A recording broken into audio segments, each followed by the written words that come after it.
ஃபேஸ்புக்லேயும் இன்ஸ்டாகிராம்லேயும் போட்டிருந்தேன். என்ன போட்டிருந்தேன்னா, விஜய் அவர்கள்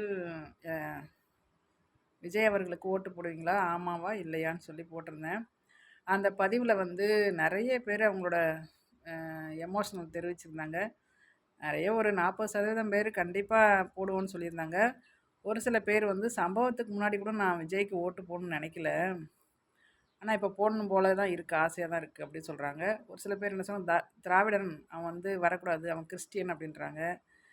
நான் என்ன சொல்கிறேன், விஜயகாந்த் அண்ணா யார், எடப்பாடியார் யார், அவங்களாம் தமிழர் தானே, ஏன் அவங்களாம் தோக்கடிக்கிறீங்க, ஏன் அவங்கள தோக்கடிச்சிங்க? இப்போ விஜயகாந்த் அண்ணனுக்கு செலவு வைக்கிறேன்றீங்க, விஜயகாந்த் அண்ணன் மாதிரி நல்ல மனுஷன் இல்லைன்றீங்க, ஏன் அவரை தோக்கடிச்சிங்க? அவர் தமிழர் தானே, சுத்த தமிழர் தானே, மதுரைக்காரர் தானே.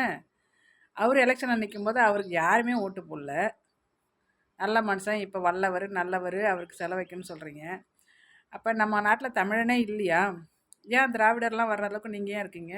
தமிழர் இருக்கீங்கல்ல, அப்போ நீங்கள் வந்து நில்லுங்க, எலெக்ஷனில் வந்து நில்லுங்க, மக்களுக்கு சேவை செய்யுங்க, நல்லது செய்யுங்க. அதாவது வந்து ஒருத்தன் வந்து 1வதுலேயே உட்காந்துருந்தான்னா, 1வது படிச்சுட்டு இருக்கான், 1வதுலேயே உட்காந்துருந்தா அவன் எப்போ முன்னேறுறது? 1வதே படிச்சுட்டே இருக்கிறான், அப்போ 2வது 3வதுலாம் எப்போ படிக்கிறது? இப்போ ஸ்கூலில் மாற்றம் வேணும், அவன் மாறணும், செக்ஷனுக்கு மாறணும், வேறு படிப்பு படிக்கணும்னு நினைக்கிறோம்ல, அதே மாதிரி தான் அரசியல்லையும் மாற்றம் வரணும். வந்து புதுசாக யாராவது வந்தாங்கன்னா, அவங்க திராவிடராக இருந்தானே யாராக இருந்தானே, நம்ம நாட்டில் இருக்காங்க, தமிழ்நாட்டில் ஒரு வாய்ப்பு கொடுத்து பாருங்கள், அந்த 5 வருஷத்தில் மக்கள் கண்டுபிடிச்சிருவாங்க. இப்போ நல்லா தெளிவாக தான் இருக்கிறாங்க.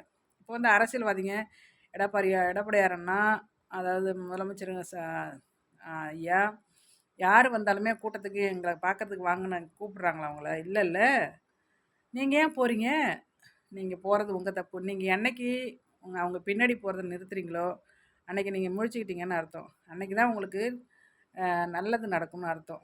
அதனால் தயவுசெய்து உங்களுக்கு யாருக்கு போடணும், ஓட்டு போடணும், நம்ம உரிமையை கரெக்டாக செய்யணும்னு நினைக்கிறீங்களோ அவங்களுக்கு போடுங்க. நான் யாரையும் வற்புறுத்த மாட்டேன். அதனால் வந்து இந்த பதிவை நான் ஏன் போடுறேன்னா, ரொம்ப பேர் பசங்க கேட்டுகிட்டே இருந்தாங்க, அக்கா டிவிக்கே வரலாமா, யாருக்கு நீங்கள் ஓட்டு போடுவீங்க அப்படின்னு.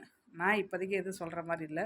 இன்னும் காலம் கடந்த பிறகு தான் தெரியும் யார் நல்லவங்க கெட்டவங்க. யாரையுமே நல்லவங்க நம்ம நம்ப முடியாது. அதனால் யாரையும் வந்து குறிப்பிட்டு சொல்ல முடியாது. பார்க்கலாம், சூழ்நிலைகள் மாறும்.